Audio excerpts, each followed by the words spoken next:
আমি একমাত্র ব্যক্তি যে নিজে 500 টাকা দামের শার্ট পরেও নিজের স্ত্রীকে 5,000 টাকা দামের শাড়ি কিনে দেওয়ার ক্ষমতা রাখে। বাড়ির বৌমা খুবই খারাপ, ছেলের সাথে হেসে কথা বলে, কিন্তু জামাই পেয়েছি অনেক ভালো, মেয়ের সব কথা শুনে চলে। ছেলে এখন পাল্টে গেছে, চলে বউয়ের কথায়, এমন আচার আচরণ দেখলে বাবা মার রক্ত উঠে মাথায়। কিন্তু জামাই বাবা অনেক ভালো, মেয়ের সব আবদার পূরণ করে, সপ্তাহে একদিন হোটেলে খেতে যায়, নানান জায়গায় ঘুরে। বৌমার শাশুড়ি ও মেয়ের মা একই হলেও মন মানসিকতা এক নয়, এভাবে যে কত শত বৌমার কত স্বপ্ন মনেই লুকিয়ে রয়।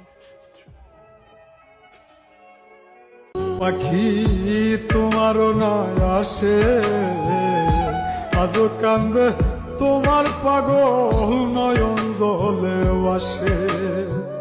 ময়রা জামু এক নিমিষে, ময়রা জামু। যতই বয়স বাড়তেছে, দিনগুলো তত যেন কেমন যেন কাটতেছে, চারদিকে শুধু চাপ আর চাপ। আমি তো ছোটই ভালো ছিলাম।